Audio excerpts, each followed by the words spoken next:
Good afternoon. So now we will open the breakout session on science technology for climate crisis response. So in the first part, I would like to invite Dr. Yoon Won-tae, Secretary General UEA, to give congratulatory remarks. Please welcome Dr. Yoon. Okay.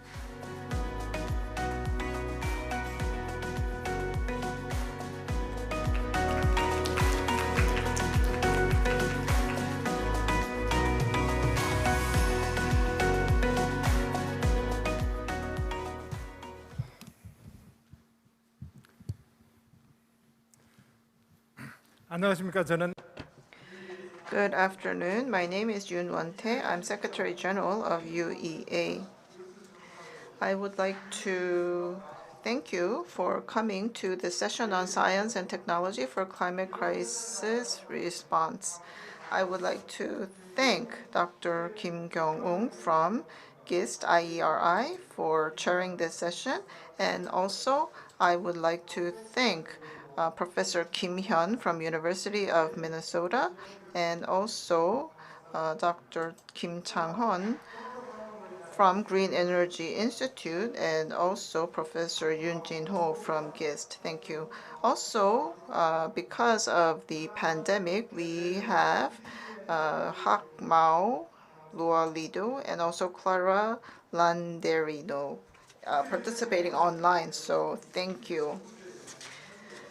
So according to the REN 21 report, 55% of people in the world are living in cities, and they take up 3/4 of the final energy consumption, and as a result, they are emitting 75% of total carbon emissions. And that is why the role of cities are very important in reaching net zero.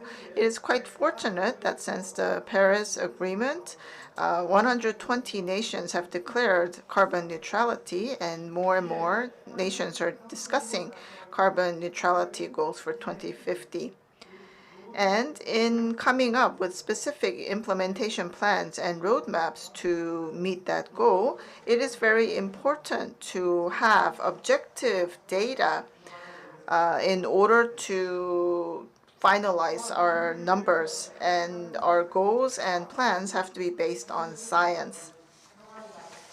And if we have policies that are optimized using preemptive development of science and technology, and if we are able to innovate our lifestyles, that will be very important in recovering resilience against climate change and making our cities climate proof. And I believe that converging fourth industrial revolution at the city level and forming a smart city would be a key solution.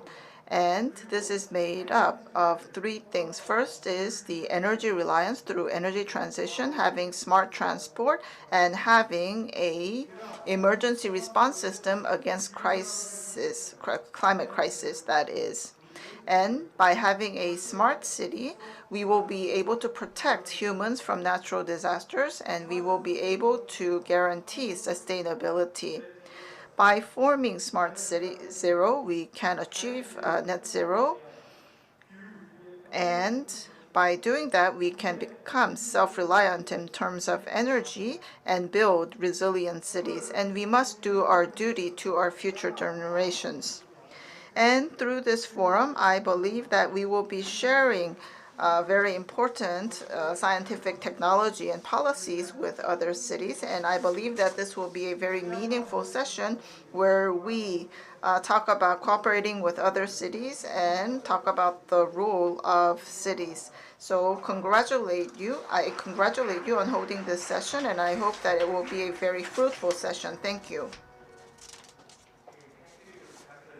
I forgot introducing myself, but kindly Dr. Yoon introduced me. So I'm the Director of International Environmental Research Institute at Gwangju Institute of Science and Technology in Korea. So my name is Changhan Kim, and I do not have time to introduce our research center, so we prepare our panel over there. So if you have time, you can have a look when you go out. So next, I would like to introduce Mayor of Yeosu City, Mr. Kwon Oh-bong. So he will give a welcome remarks, and we will watch the video message. Okay, please welcome. Nice to meet you. My name is Kwon Oh-bong. I am mayor of Yeosu in Jeollanam-do province of the ROK. I would like to welcome all of you for coming to the 2021 UEA YEOSU Summit. I am glad to see all of you. Welcome. And I also want to thank everyone joining in through YouTube. We have 50 cities from 20 countries gathered together in order to discuss carbon neutrality, in order to create sustainable cities. And the theme of this session is adaptation to climate change and also science and technology. We have to be quite wise as we try to overcome the global crisis, and we must have the strength of science and technology. By realizing carbon neutrality, of course, that is important, and to do that, we need science and technology, and I'm sure that we will be sharing information on advanced science and technology. Yeosu City has declared in April its commitment towards 2050 carbon neutrality. We will be coming up with specific implementation measures and action plans as a city that is in the lead in terms of climate protection. Also, 12 cities and counties in South Sea and South Central region of the ROK are currently bidding to host the COP28 conference in 2023. By doing this, we want to provide a new solution to the current global threat. We look forward to your full support. I want to thank you once again for being with us for the 2021 UEA YEOSU Summit. The discussions that we have in this forum, I hope that it will contribute to creating a city that is sustainable and has achieved carbon neutrality. Thank you. We will have 5 presentations, so we have 5 very interesting topics from all around the world. But I have special request to the speaker. So as you know, we are behind the schedule. So please finish your talk in 15 minutes. So after 12 minutes, I will give you signs. So hopefully you can summarize. If not, the audience will getting very hungry. So please, understand. Okay, now I would like to invite Dr. Changhan Kim, Associate Professor in University of Minnesota, USA. So he will give an interesting talk about North Korea. Okay, please welcome Dr. Changhan Kim.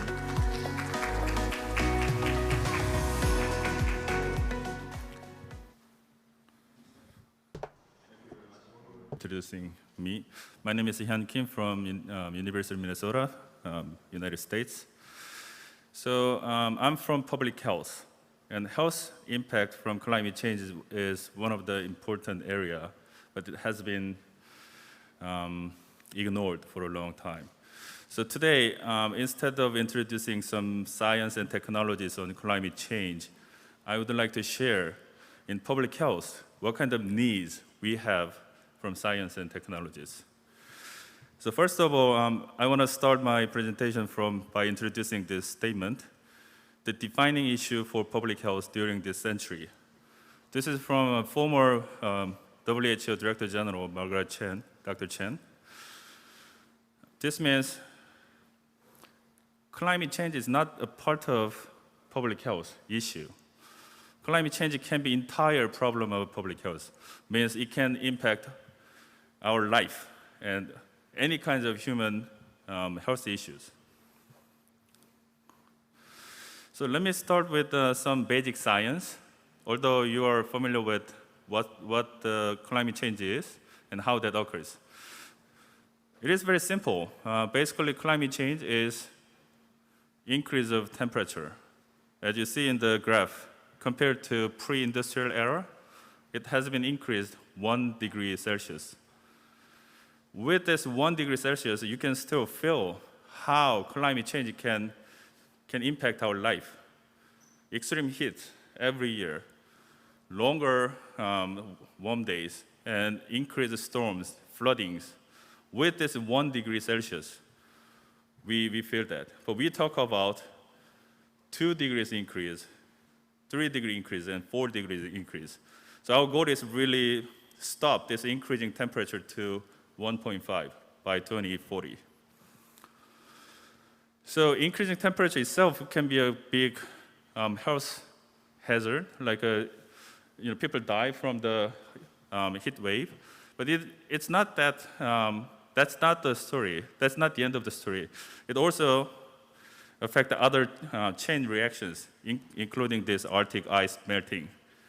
So you're probably familiar with the polar bear.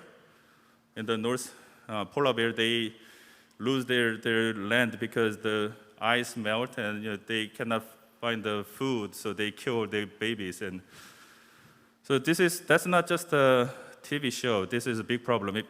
As you see from the round yellow line, that's from 2000. I think that's 2012. It's not big time ago. It's less than 10 years ago from now. And the ice, they shrink to half. And that goes where? Sea level. So we talk of the sea level rise in Pacific Islands, many low-lying islands, countries, because that really affect their life. Sea level rise, it's not just rising their sea level, but it intrude into the land and mix with the fresh water. So they lose their drinking water and also their farmland. So no food, no water, then how do they live? So this is one of a picture from the Pacific Islands.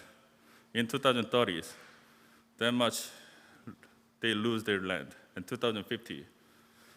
So maybe it's not a big problem for big countries, but it's a big problem for those small island states. So that's why UNFCCC, all the countries, they agree to reduce greenhouse gas to stop this climate change. And this is a projection from IPCC.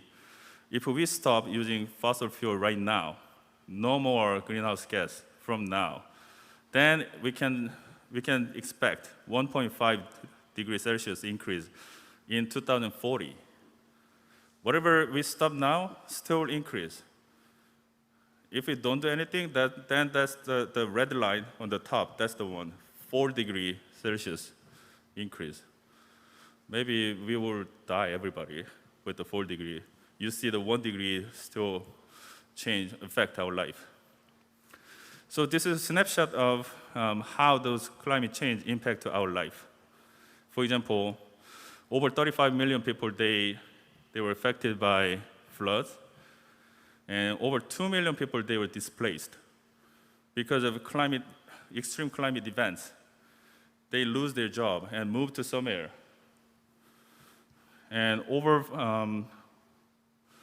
1,600 people died from heat waves and wildfire within 1 year. And we will see this number will increase every year now. And mainly we see the four sources of climate change hazard to affect our life.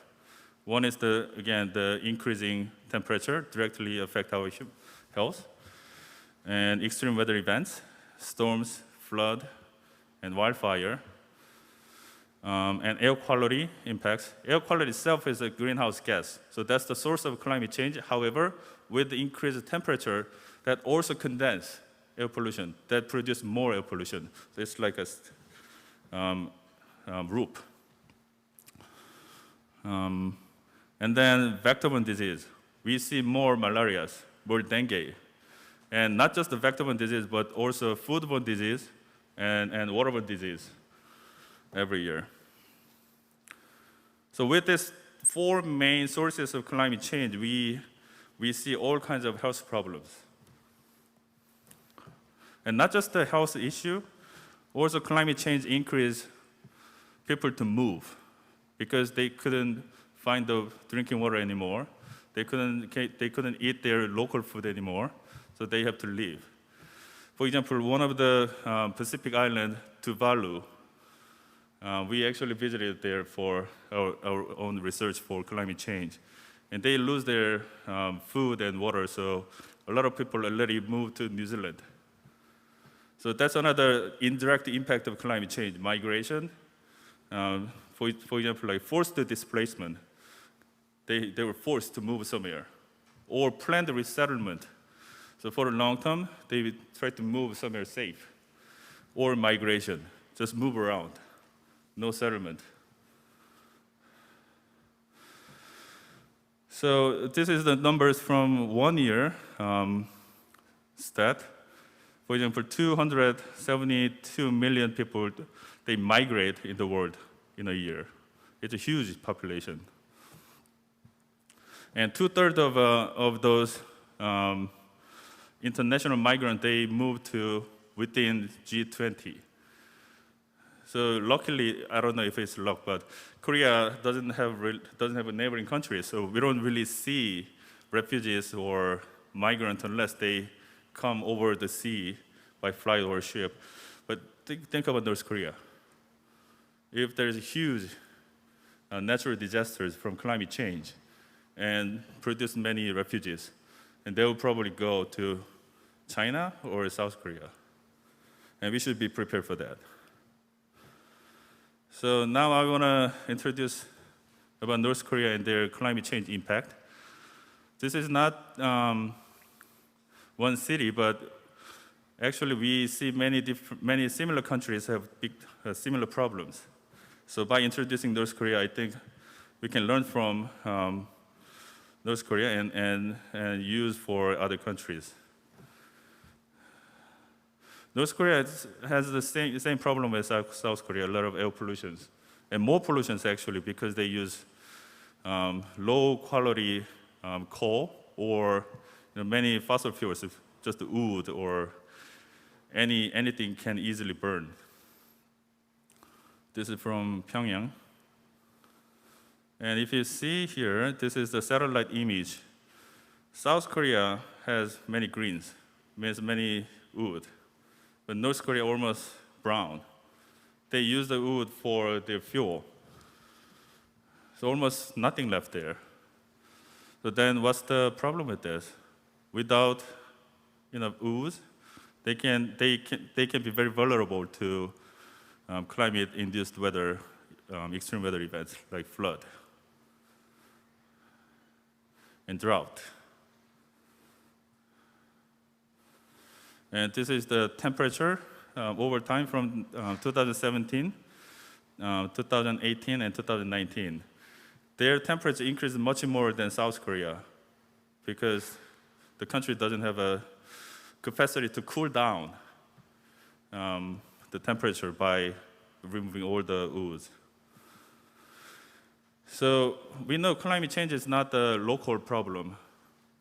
It's not a single country problem. It's regional and global. Then what is the why some country has a higher risk than other countries? It's the same for probability, climate extreme probability, and magnitude and duration, and exposure, all the same, but difference is vulnerability. So North Korea is much more vulnerable than South Korea. That makes the country in a very high risk than South Korea. This is some official research about the North Korean climate change. They are very vulnerable to climate change due to weak food security. So they are vulnerable to drought, vulnerable to flooding. So that always destructs their food production. They are also reported as seventh hardest hit by climate-related extreme weather events within 1992 to 2011. And their temperature increase is also higher, as you saw from the map of temperature. Their increase is much faster than other countries. And their projection of the temperature increase is also higher than other countries, and also expect more sea level rise, and 8% decreased surface water for drinking and also farming. So in climate change adaptation, in health sector, we talk about the climate change adaptation more than climate change mitigation. Climate change mitigation is reducing greenhouse gas. Climate change adaptation is how we prepare ourselves from the upcoming climate change hazard. So we talk about the adaptation all the time in the health sector. And the first job is developing policies and action plans. Without policies and action plans, you cannot really do anything. So that's the first step. And interestingly, North Korea has been really cooperative with the UN, United Nations actions. And as you know, in 2015, UNFCCC, they met in the Paris and made agreement to submit nationally determined contributions. Means each country prepared their plan how to reduce greenhouse gas. And this NDC doesn't really, not just about the greenhouse gas reduction, but also how to adapt their country from the climate change hazard. For example, they mentioned in the NDC, environmental protection work should be improved so as to protect and increase the country's resources and keep its air, rivers, and sea completely free from pollution. So they didn't mention anything about the health in the NDC. However, free from pollution, that's fundamental prevention of environmental health problems. 3 minutes. Okay. Okay, this is a snapshot of the NDC submitted to UN FCCC. And those are specific measures. So they already developed the policies and action plans what to do. And let me just introduce some of them. So they want to strengthen research capacity and climate information service and observation network, and education curriculum for negative impact of climate change and adaptation options, and capacity building for community-based disaster management systems, early warning system, and hygienic and anti-epidemic work, and medical services related to climate-sensitive disease, so hot weather related, and establishment of database for various infectious disease and sustainable monitoring system. So these are the points scientists can help. So they already have this component in their policy and action plan. So our scientists, engineers can help with them by introducing the appropriate technologies and sciences. So that's my message, how to support North Korea's climate change and health as expert of science. Not just in North Korea, actually everywhere. A similar problem with North Korea. Thank you. Okay, thank you, Dr. Kim. So thank you for your nice introduction of our session. So we do not have enough time for Q&A. So if you have any question, you can send question by Zoom message, then we can reply later. So now we can change our topic to green energy. So I would like to invite Dr. Changhan Kim at Green Energy Institute in Korea. So his topic will be technical strategies for expansion of renewable energy supply against the climate crisis. Please welcome Dr. Kim. Okay. Thank you, Mr. Chairman, for introducing kindly. I'm from Green Energy Institute, Korea.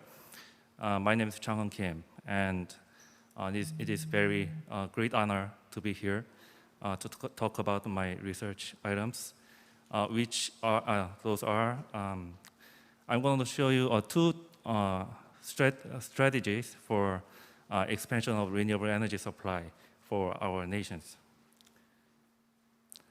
Topics are mainly two topics. The first one is renewable management system and agro PV system.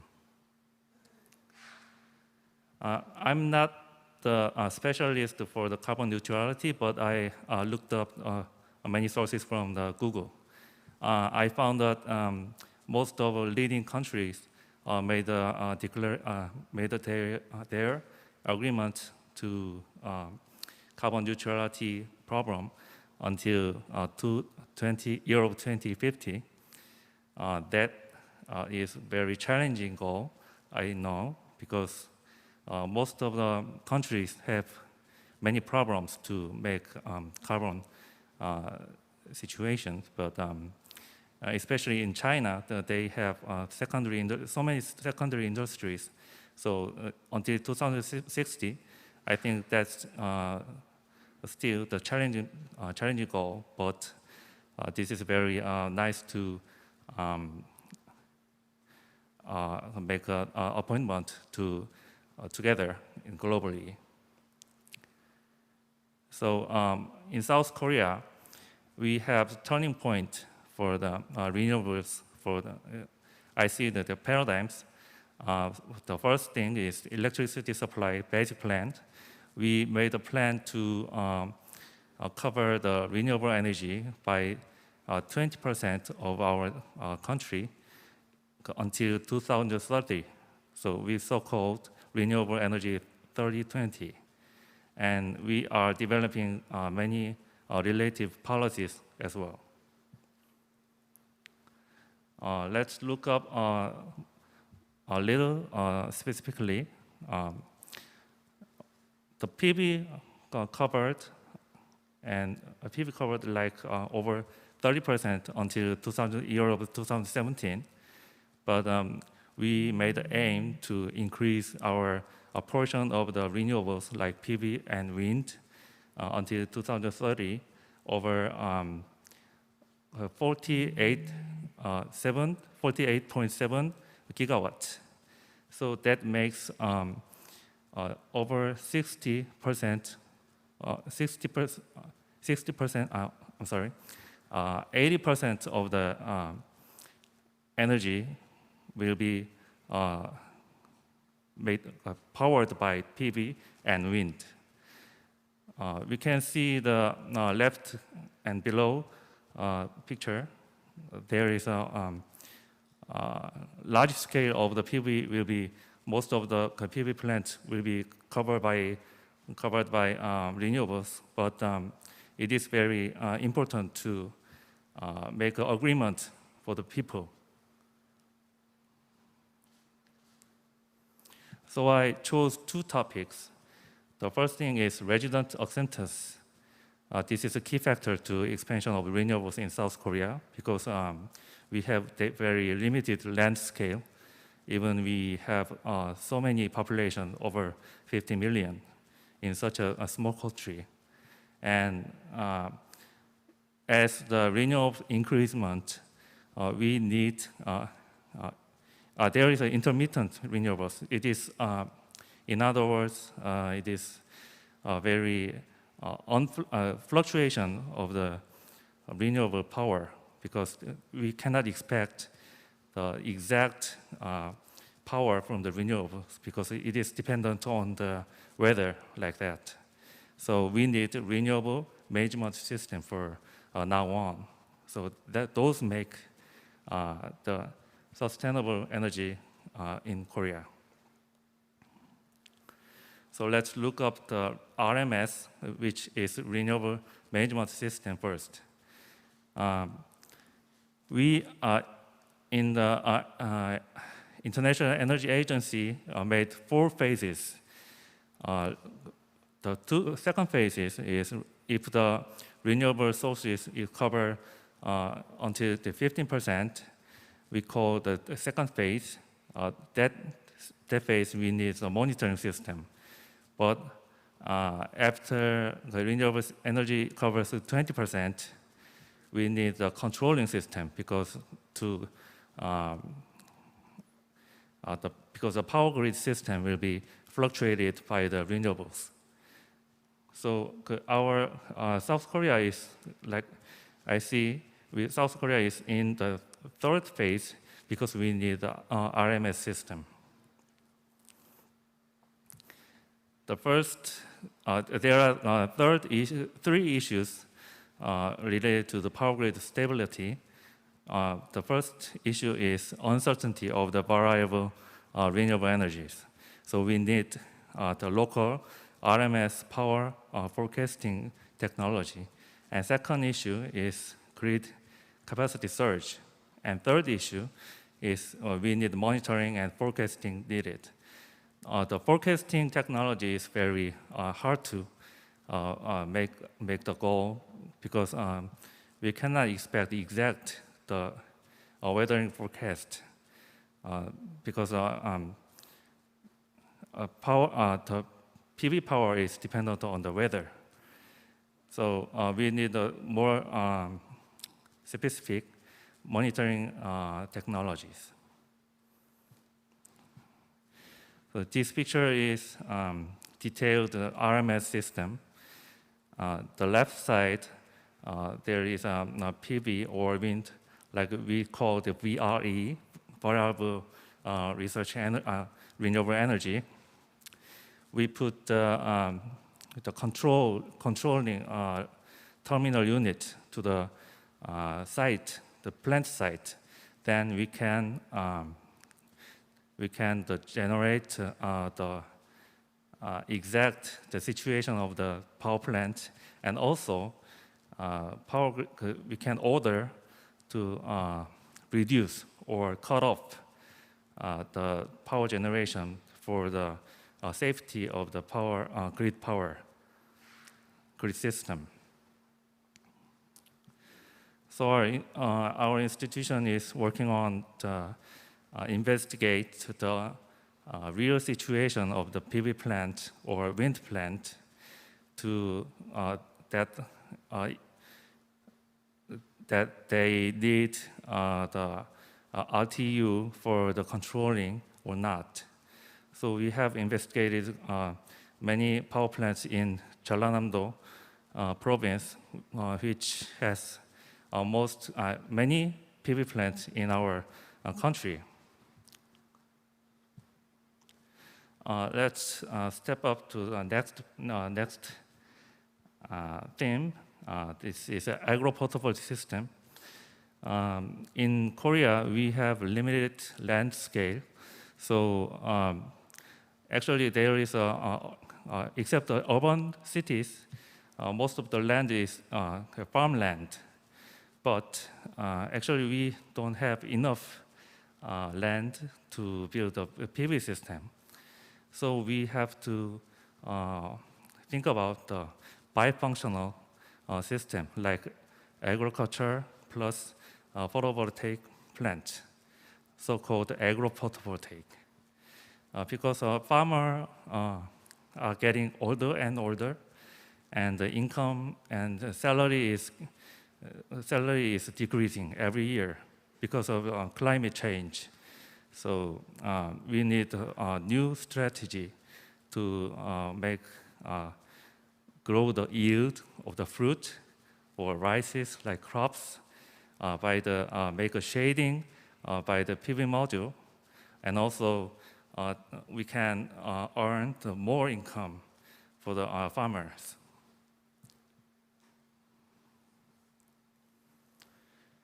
Many countries are trying to demonstrate the agro-photovoltaic actually, and especially Japan has launched agro-photovoltaic system first in 2003. So and South Korea also are trying to demonstrate photovoltaic to various crops nowadays.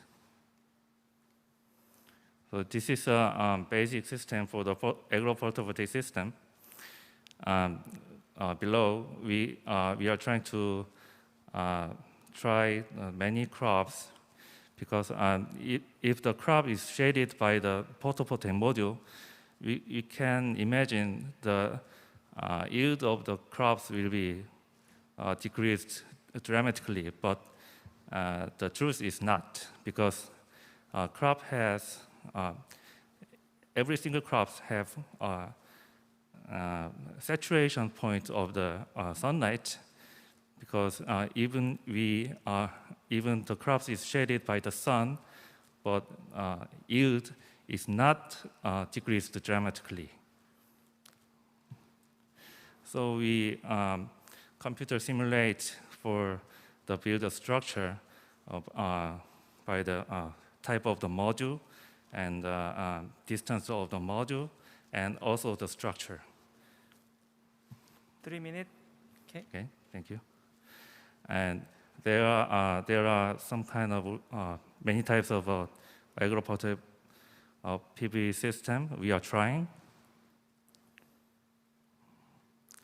And we have found 7 points to control to get more power and also to get more yield of the crops. So these are many demonstration sites in Korea. So our goal is the decreasement of the yield should be less than 20%. If we make a goal, then the income from the PV photovoltaic and income from the crops will be harmonized to get more salary for the farmers. This is a special and interesting picture because we had a big thunderstorm in 2019, so Ling typhoon. At that time, the crops was not dropped, fall compared to the open site because of the shaded effect, and also the ovary was more healthy than the open site.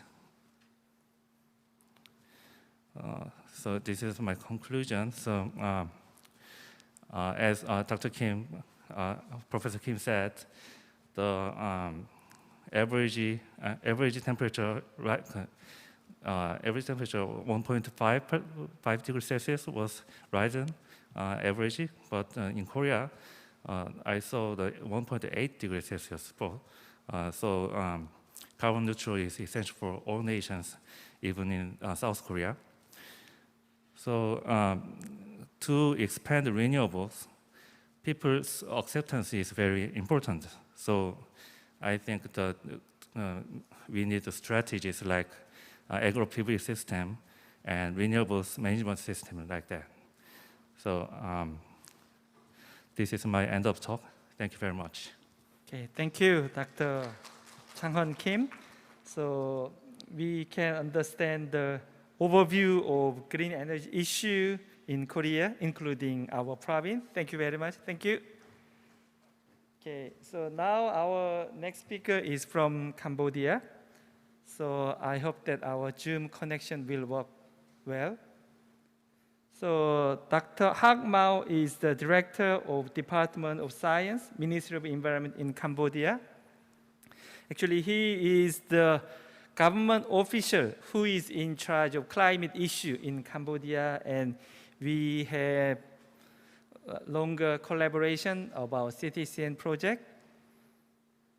So, okay, now we can see you. Hello, Dr. Mao. Can you hear me?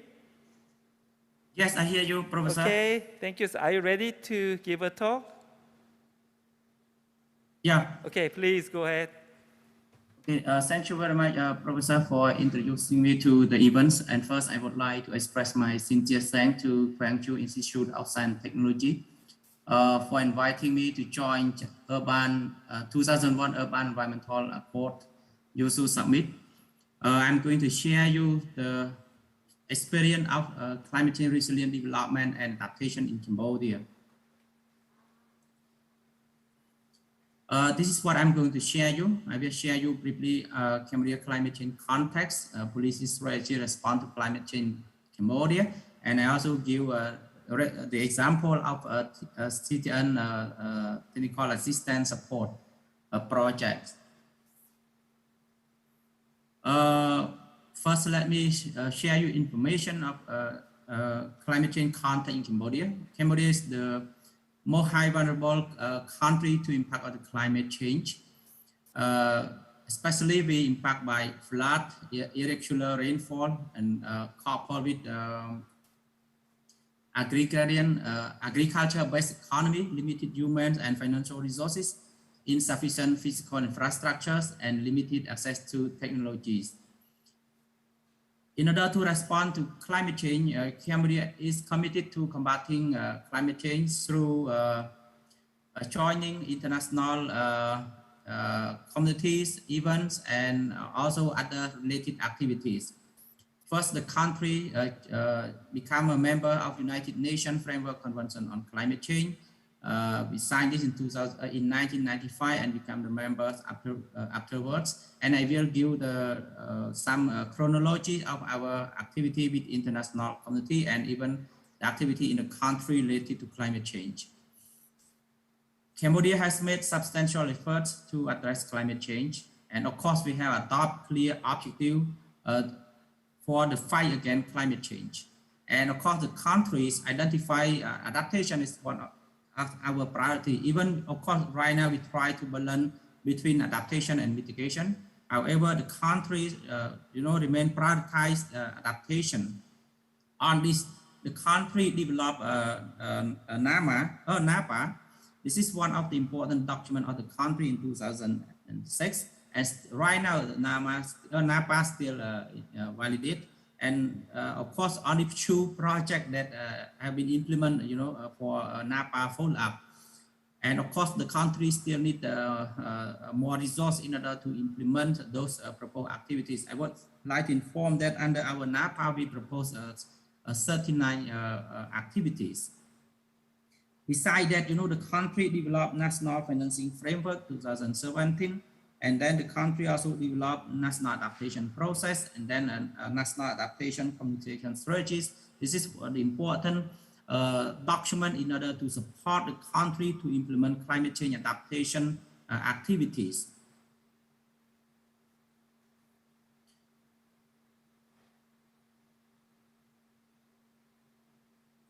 Okay, here I'm going to share you some key milestones of our activities related to climate change internationally and nationally. As I said that 1995, we signed the United Nations Framework Convention on Climate Change. And then in 2002, we became a member of Kyoto Protocol. And during that year, we submit our first national communication to the United Nations Framework Convention on Climate Change. And 2003, I didn't show here, but I just want to give brief information on that. In 2003, the country established Climate Change Office. This is the first time that we upgrade from the project-based climate change activity to institutional-based climate change activities. And then in 2009, the country established the Department of Climate Change that right now it still exists. And in the same years, we integrate climate change into our national strategic development plan. It is very important step that we have tried to integrate our climate change into policy document. And more importantly, in 2013, the country developed the first 10-year climate change strategic plan, 2014 and 2023. And it is very important, our strategic document that still validated so far, until now. And of course, since now it's 2021, and since this target is expected to end 2023. So right now we in the brainstorm stage to develop the update our national strategic plan. We hope that maybe next year we will start the process. And 2014, of course, our climate change, we have integrate into the line industry. And of course, 14 line industry develop climate change strategies. And I think it is very important stuff that the line industry, they recognize that climate change is important, and then they even develop their respective strategies. 2015, I think 2015 is one of the recognized year for the world. First, as you may know, that Sustainable Development Goal also developed, and then Paris Climate Agreement also approved. During that year, you know, Cambodia submit our first national determined contribution, and also we submit our second national communication, and we also signed Paris Climate Agreement in 2016. We ratified the agreement.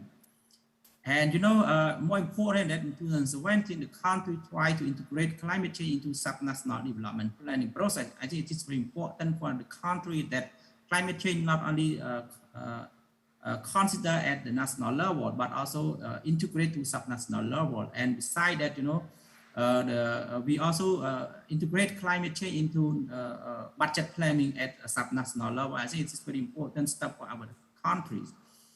And you know, having experienced this, you know, the subnational authority right now, they become accredited entity to Green Climate Fund. So I think it is a very good progress for our country as well. Besides that, you know, 2018, climate change has been integrated into rectangular strategy. I would like to inform you that rectangular strategy is one of the important strategy of the government.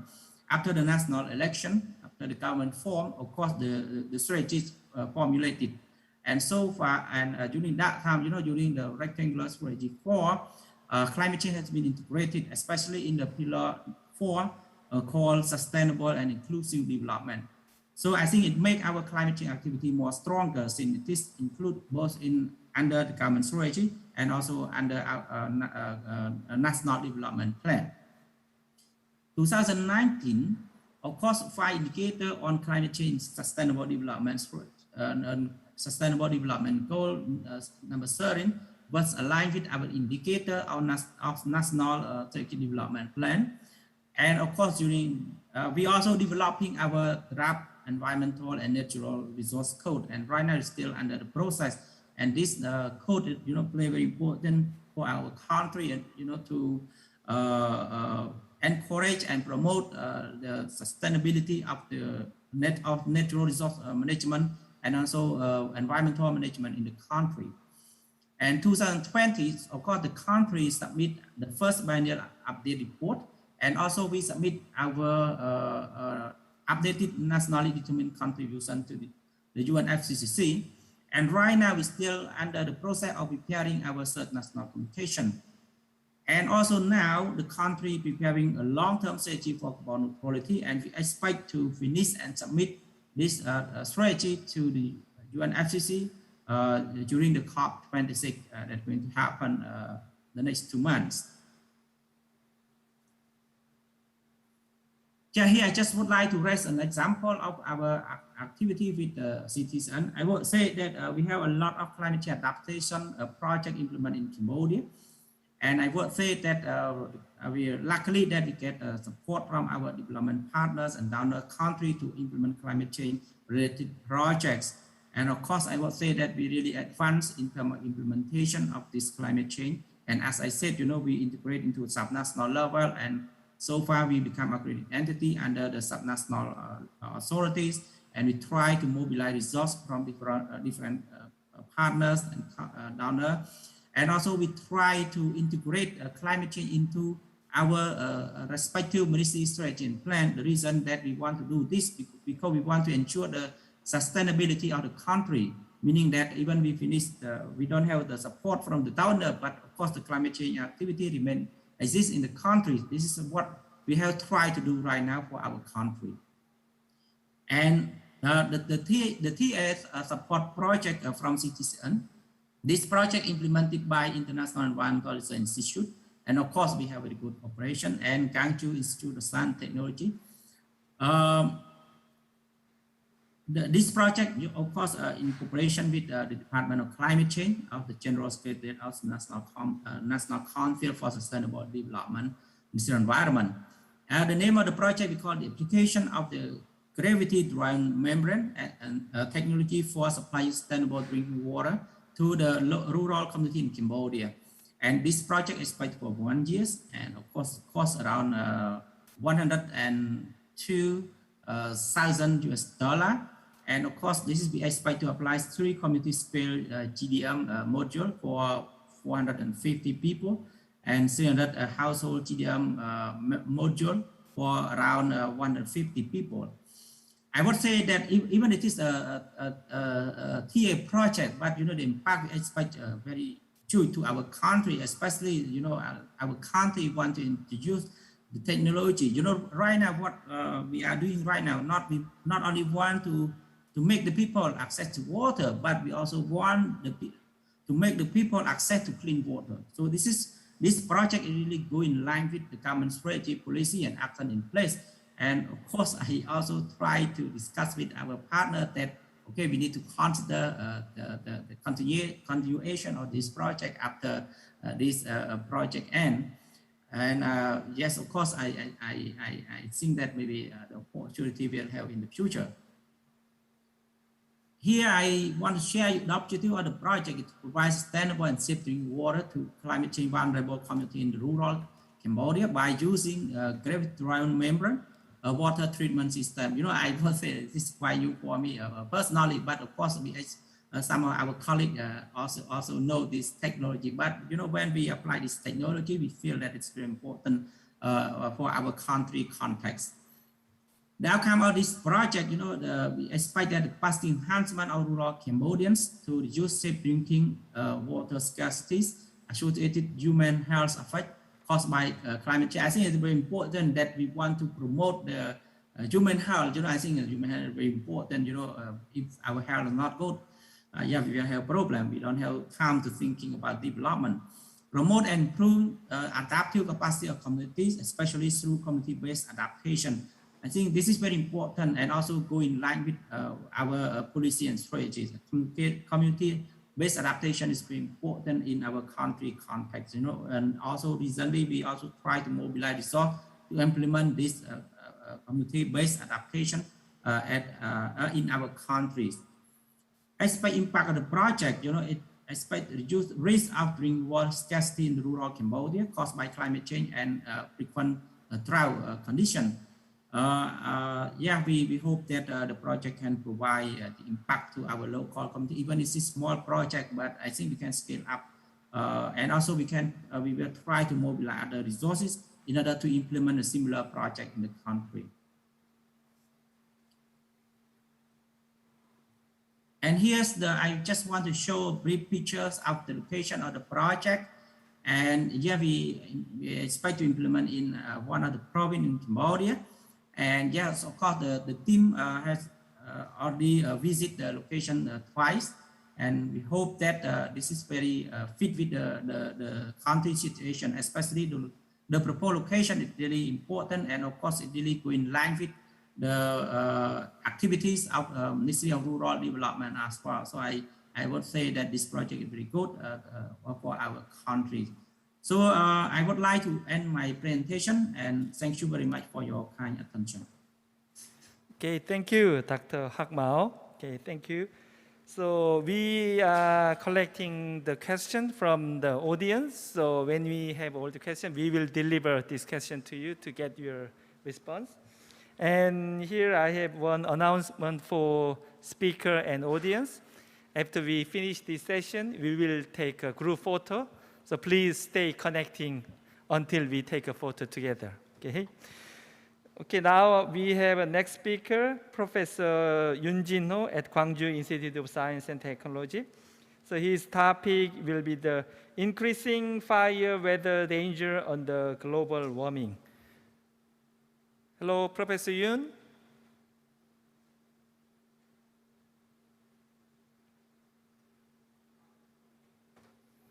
Okay, Professor Yoon, are you ready?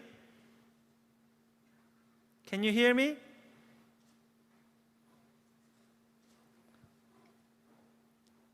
Professor Yoon.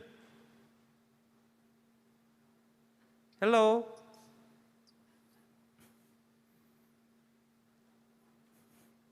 Hello?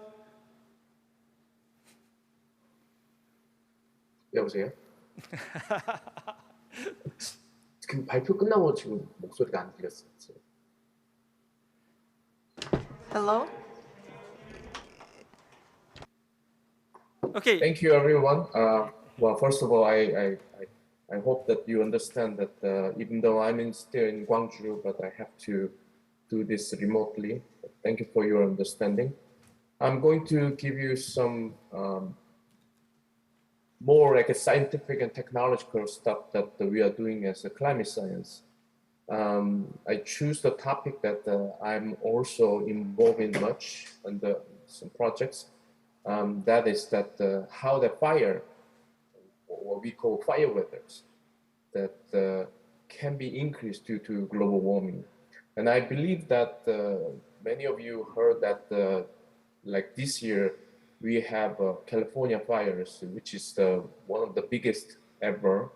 And then in Turkey and Greece, there are a lot of fires just pumping up around the world.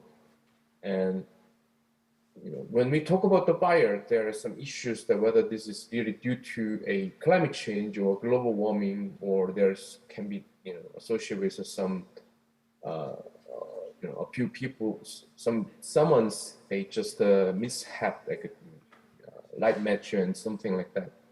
But the thing, what we are trying to tell you is what I'm trying to give you is that the ignition process, which can be due to human beings, which can be due to some natural process as like a dry lightning, but as long as there is the ignition, and then the fire can be grow or become a big and become threatened to human society.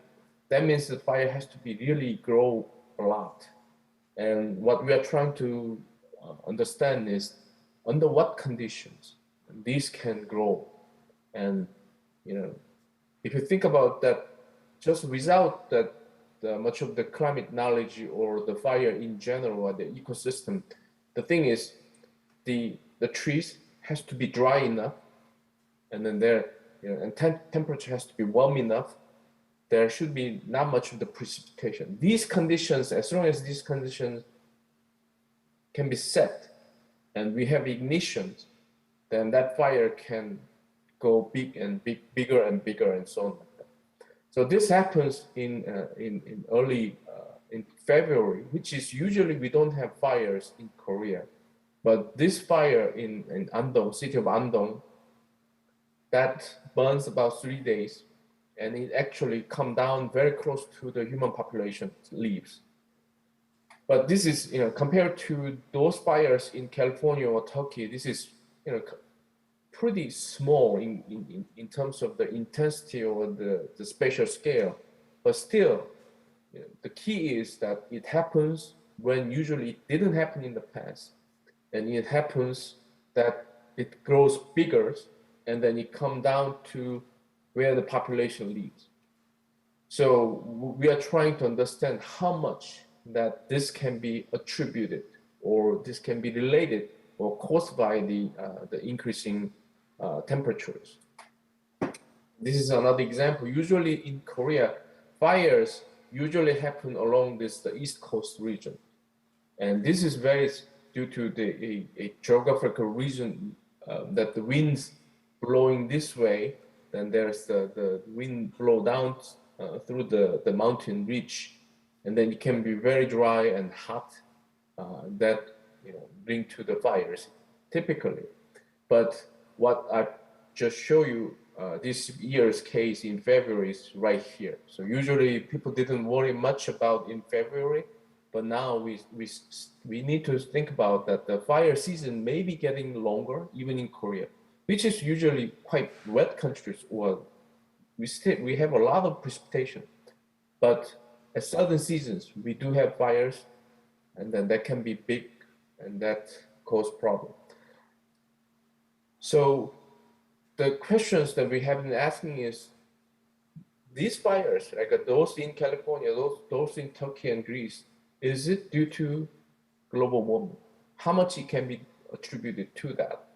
And I think this the summit is also talk about the 1.5 degree warming, which is the IPCC report, and also after the Paris Agreement, that is there any benefit that we stop the warming at 1.5 instead of 2 degree? You know, can we quantify that how much we can actually have a benefit by stopping the warming at certain early level? So what we are doing is we are using this called fire weather index. This can be applied to any countries. This was developed in Canada, which is usually cold weathers and have a lot of forest fires. But we apply this to Korea, and then we've been applying to different regions, California and other regions. So this can be applied to anywhere around the globe to as long indicate that how well fire can grow. Okay. Once again, that we are not talking about ignition. Ignition, it can be different factors. But what we are assuming is without human being, there was still natural ignition process, like a dry lightning and so on like that. Of course, with human being, like in case of Korea, all the fires are related to the human mishap, like matching and then the burning, intentional burning and so on. But the key is, as long as we have ignition, how much it can grow, under what condition it can grow. And the key variables are temperatures, how humidity, and wind, and rain. And there's some complex interaction, but we can make that some simple index. It just give us a number at one locations at certain time, and we can see how that changes under different scenarios of the climate change. Once again, FWI is only function of weather and climate. It doesn't nothing to do with the ignition process. So the good, that's why that it can be easily computed at station data or the grid data and so on like that. And then in here we are using this called the experiment called HAPPY.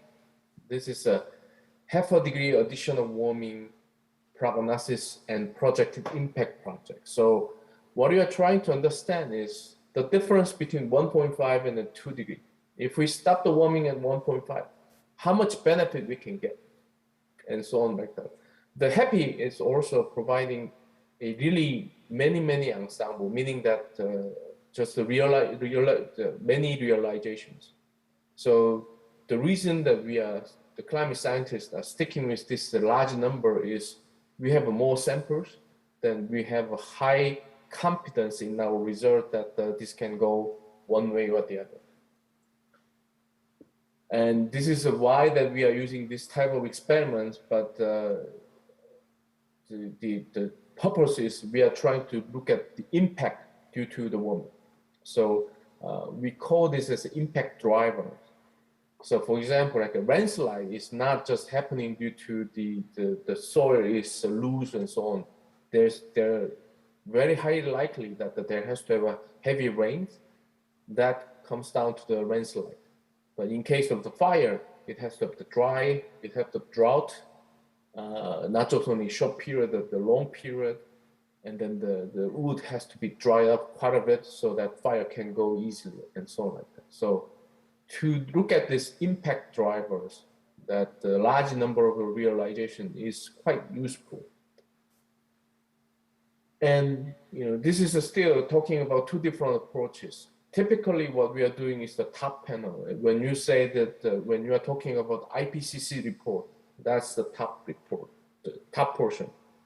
As the year progress, how much greenhouse gases we emit, how much impact that we will have. But the HAPPY approach is a slight difference. This HAPPY is just, as I said, is just right after the Paris Agreement that goal is the 2 degree, but alternate, hopefully we can stop at 1.5. That the question is there that the 0.5 degree warming is really important? And as you might guess, my answer is yes, it is important that if we stop that 1.5 degree, we can reduce the really the extreme fire weather dangers, meaning that those fires can grow bigger than even the city of Gwangju and so on.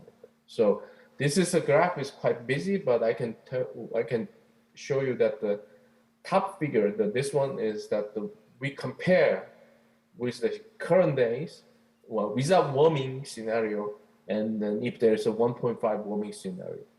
And the bottom one is the same thing, but with the 2.0.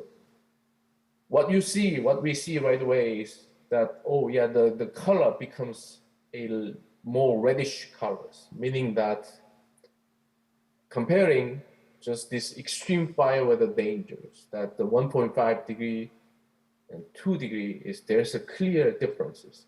And to see this more drastically, we're plotting this, the probability plot.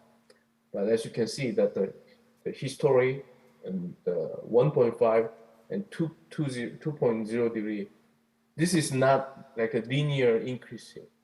This extreme danger is increasing as like a nonlinear functions. So if we stop at the 1.5, there's certainly clear benefit. And the benefit can be bigger at certain location. For example, like the California regions, the benefit is quite big, or the Southern Africa is big.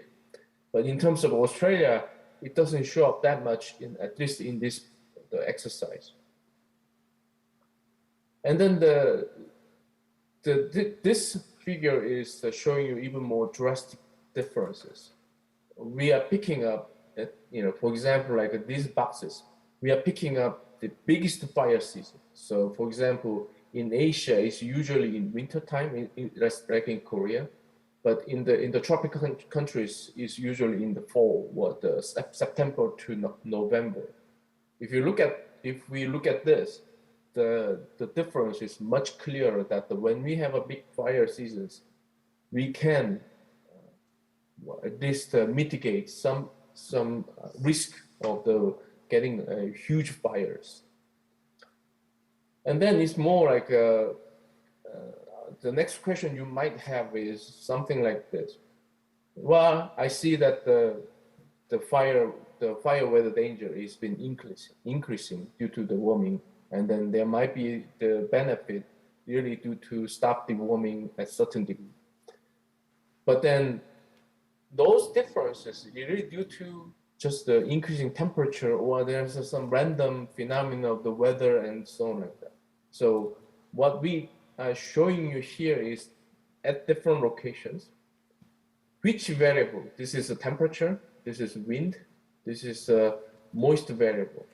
So for example, what we are showing you in Korea, for example, Korea's case or the California's case, the key driver making that increasing fire danger or the limiting the fire weather danger is temperature.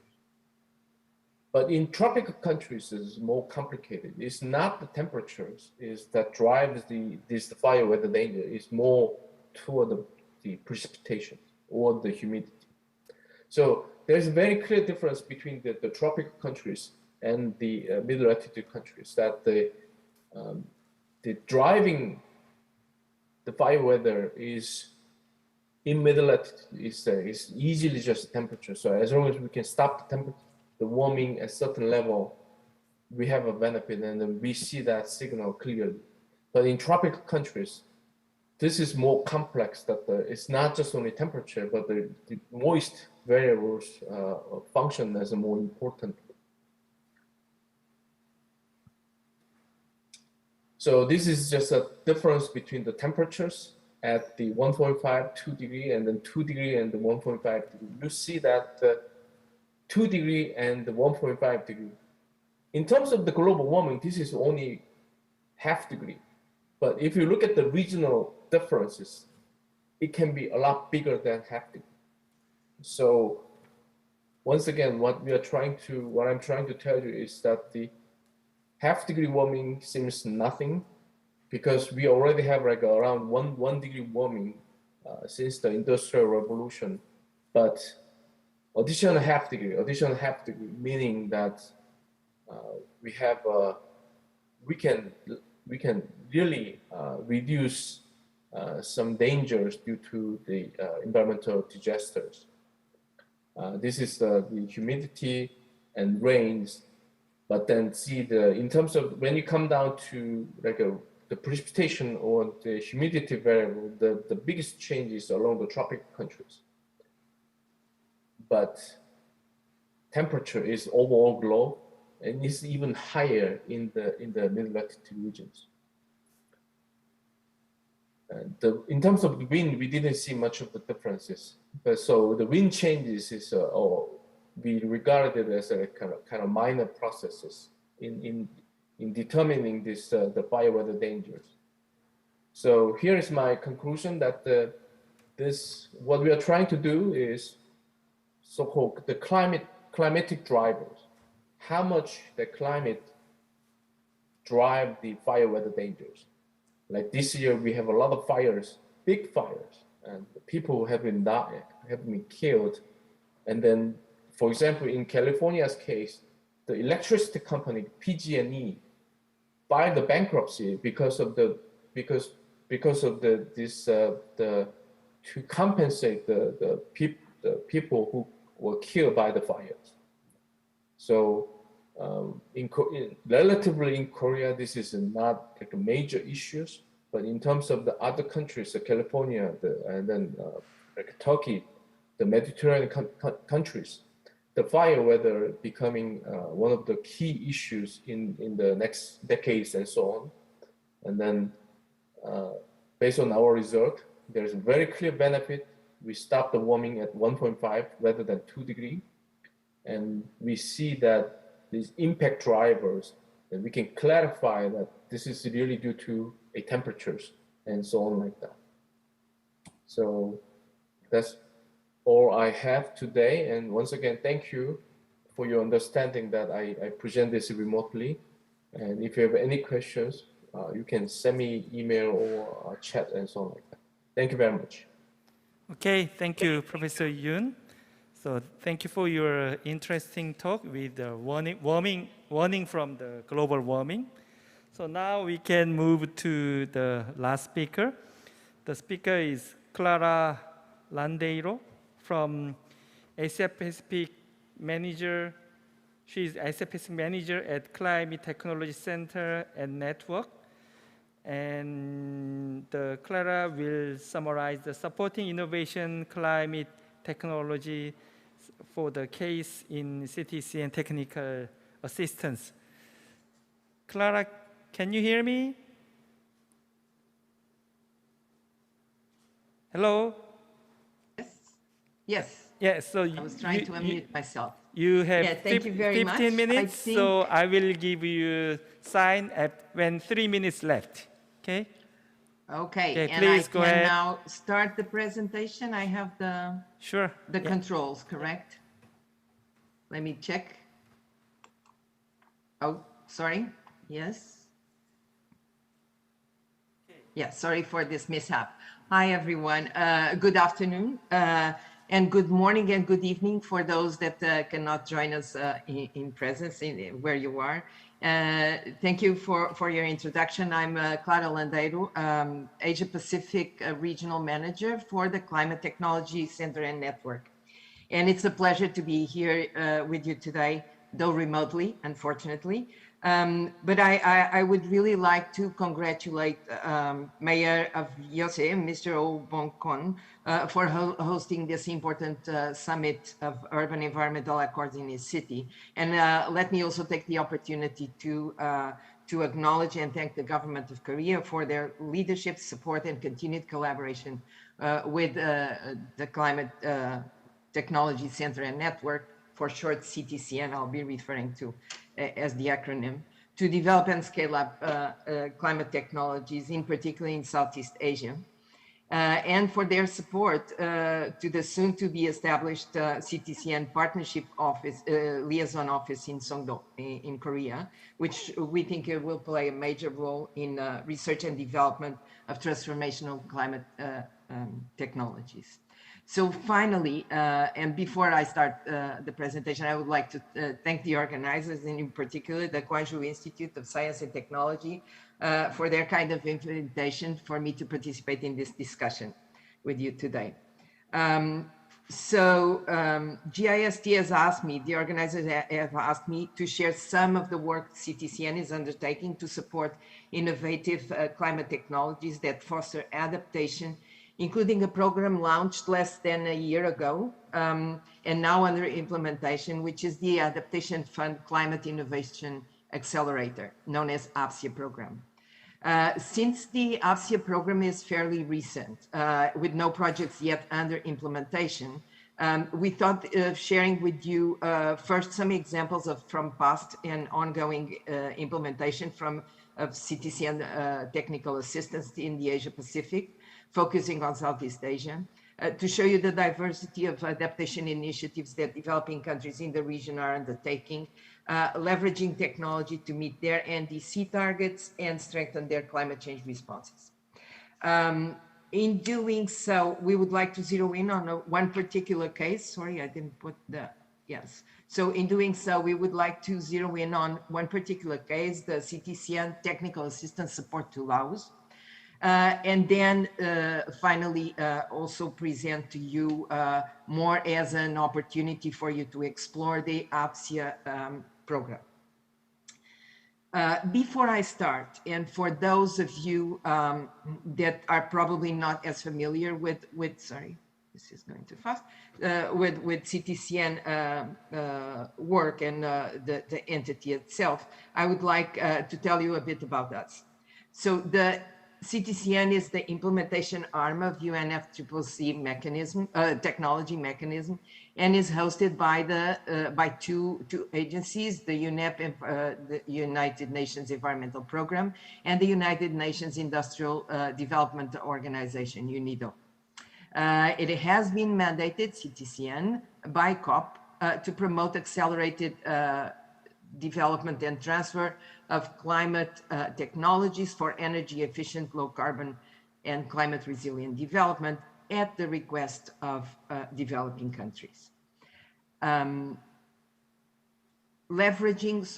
Leveraging the expertise of these two hosting institutions, UNEP and UNIDO, as well as a global network of 600 partners, including private sector entities, civil society, research institutions, CTCN facilitates the transfer of technologies to their three core services: providing technical assistance at the request of developing countries to accelerate the transfer of climate technologies, creating access to information and knowledge on these technologies, and fostering collaboration among climate technology stakeholders via the center's network of regional and sectoral experts from academia, private sector, civil society, and public and research institutions.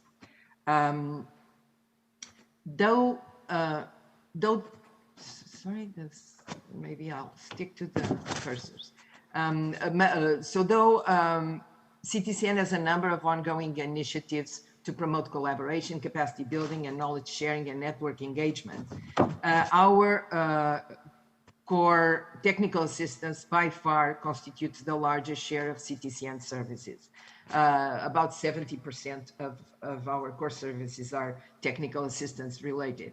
With over 100 countries now having received or are receiving still CTCN technical assistance, over 300 technology transfer initiatives since CTCN was created in 2014, and with 30%, about a bit more, of these technical assistance requests coming from Asia Pacific.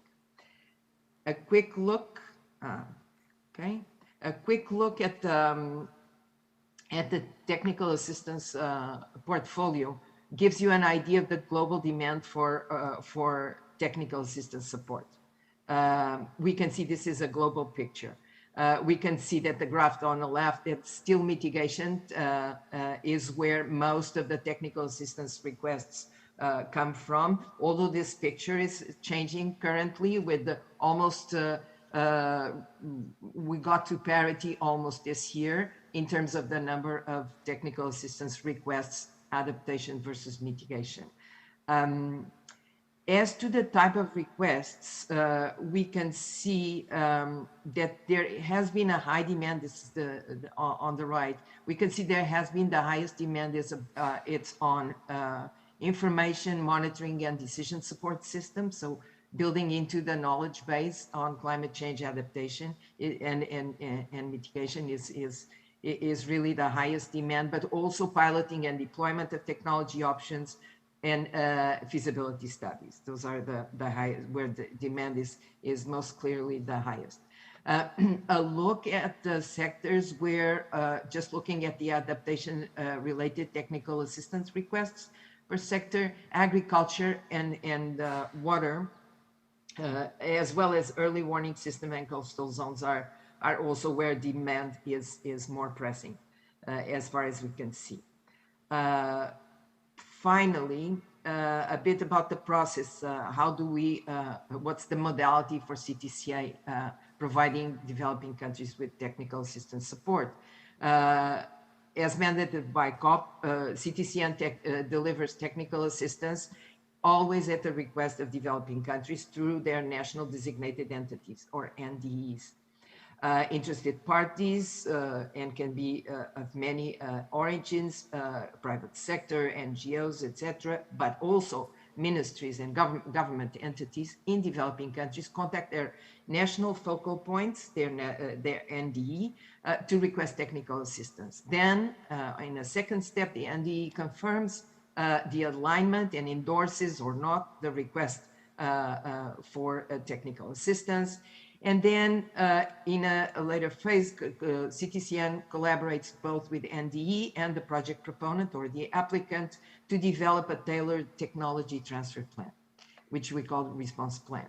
The CTCN then, through a robust procurement process, selects one CTCN network member to implement the technology solution in the country.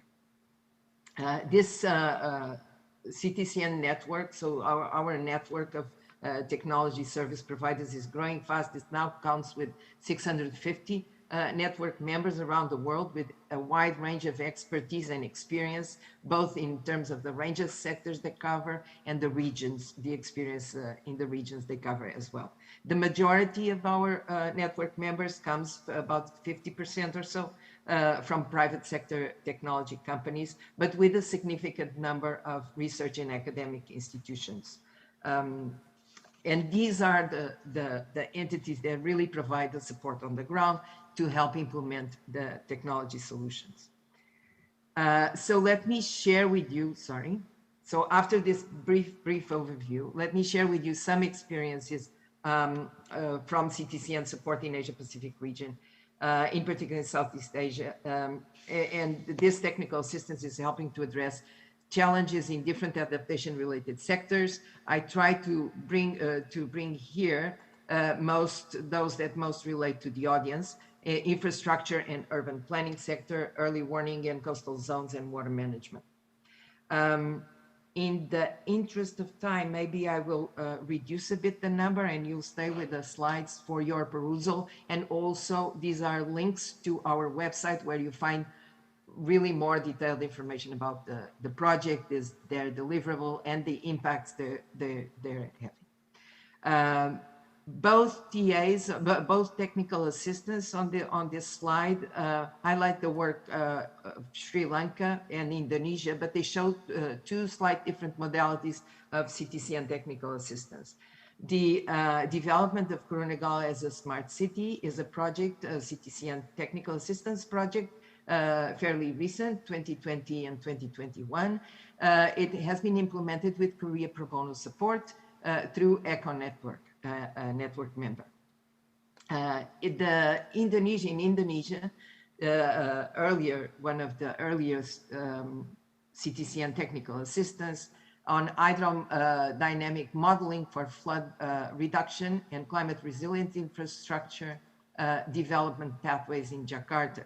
This helped, this is one of the earliest, again, one of the earliest technical assistance that was implemented with the support of UNEP DHI, one of our consortium partners. And this has helped Jakarta in addressing urban flood issues and support also sustainable city planning in Jakarta. The results of these projects are long-lasting, and they keep assisting the urban planners in their decision-making and in addressing the multiple challenges they have in their cities posed by climate change. This is another example on the water sector. I won't detain here. Suffice to say, Dr. Mao already went in depth with the project, the second project that you see on screen there, on the gravity-driven membrane technology, which is it is a project that's still ongoing. It's not finished with Korea pro bono support, implemented by our host GIST. And it's currently it's being successful. I just brought it in because I think it's good to emphasize that this project illustrates the great potential for replication and scale up of this technology to other areas, not only in Cambodia, but around the region and beyond. So now, Clara, 3 minutes left. Yes, yes. Thank you. Sorry? 3 Again? minutes left. 3 minutes. 3 minutes Yeah. left. Okay.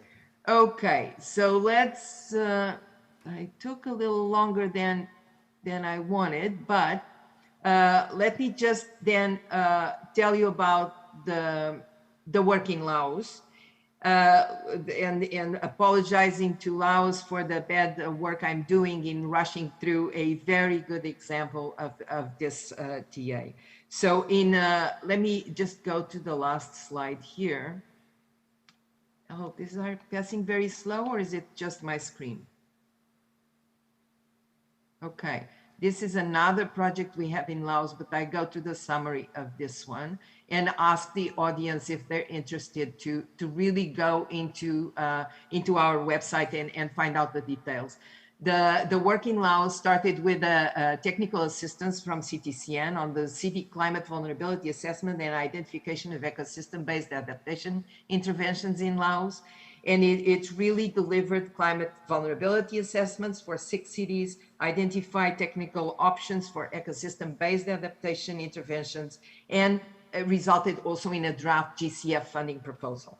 Now, we had a follow-up of that, a very short-term project. We call it fast technical assistance for designing, for really addressing those further economic and engineering analysis that were needed to really strengthen the proposal for GCF. And really, it culminated in a successful GCF funding proposal, which is now, the project is now being implemented. The other project that I didn't have, I just leave it as a slide that passed. The Jeff Challenge program is something that will probably interest most of you. It's an upcoming program, a multi-country program with Laos, one city in Laos that will implement, it will pilot this program. It's piloting innovative financing for medium-sized cities. And I leave it because I know many of you work at the city level and are interested in climate resilience, but also how to roll out that implementation, and access to financing is always a must. So here I just leave you. We think that this support and the work together with the Lao NDE and the work also with the DNA in Laos, the adaptation focal points, the national focal points, has been really transformational. It has helped from the 6 initial vulnerability assessments of the 6 towns. There are today 145 vulnerability assessments, with the National Vulnerability Assessment Report endorsed this year by the government. It, from a total cost of those 2 initial, the TA and the FTA, of $270,000 investment, let's say, the country was able to leverage over $10 million.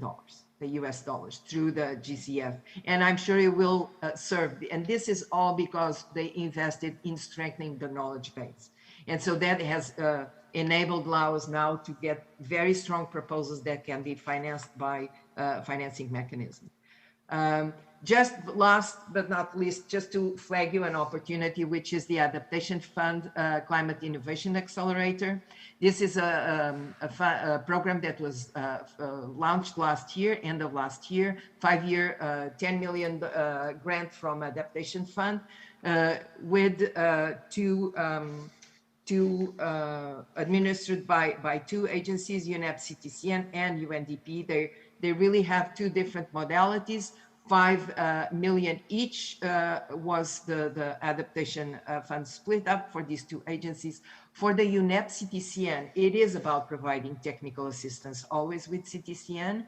So this is to support developing countries to test, evaluate, roll out, and scale up innovative adaptation practices, products, and technologies.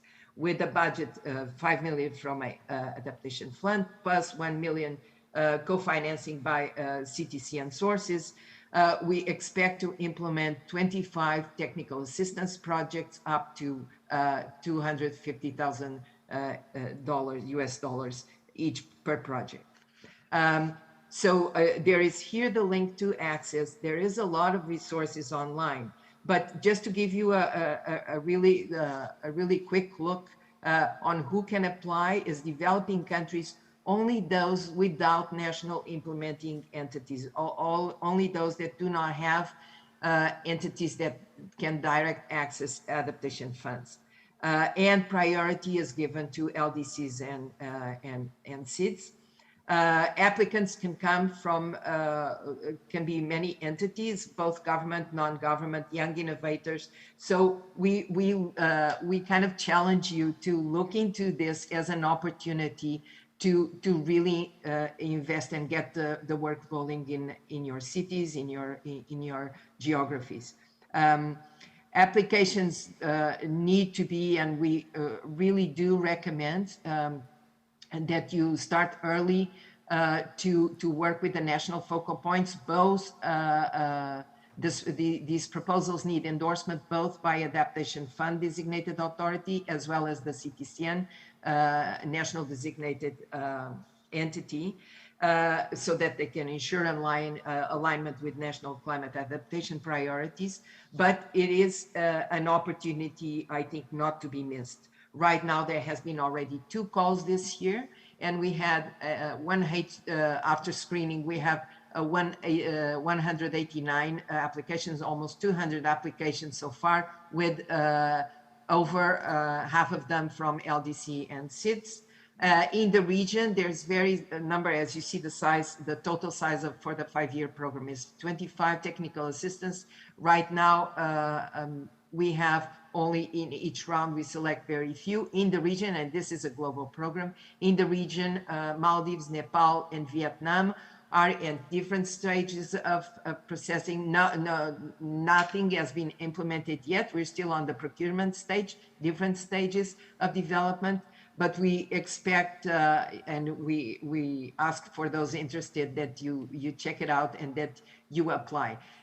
We really, and Adaptation Fund, both with CTCN and UNEP, we really want to encourage, and we're having a lot of other innovation-related initiatives to see if we can get really good, impactful adaptation solutions, technology solutions on the ground in the region and in overall.